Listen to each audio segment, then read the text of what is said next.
JP নাড্ডার পর এবার বঙ্গ সফরে আরএসএস প্রধান মোহন ভাগবত দুদিনের সফরে গতকালই তিনি কলকাতায় এসে পৌঁছন। একাধিক ব্যক্তির সঙ্গে তিনি সাক্ষাৎ করছেন, তাদের বাড়িতে পৌঁছে যাচ্ছেন। আজ সকালে ভিক্টর বন্দ্যোপাধ্যায়ের বাড়িতে পৌঁছে যান মোহন ভাগবত, পাশাপাশি বিক্রম ঘোষ তার বাড়িতেও পৌঁছে যান মোহন ভাগবত।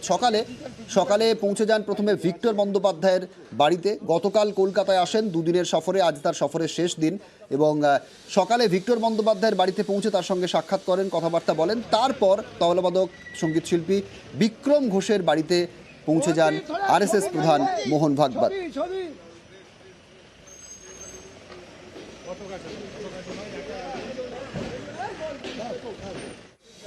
গতকাল রাজ্য সফরে এসে পৌঁছন আরএসএস প্রধান মোহন ভাগবত।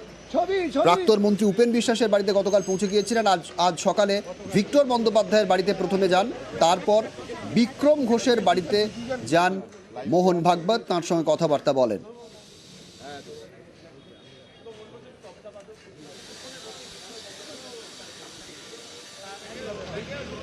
উনি এলেন, উই আর অনার্ড।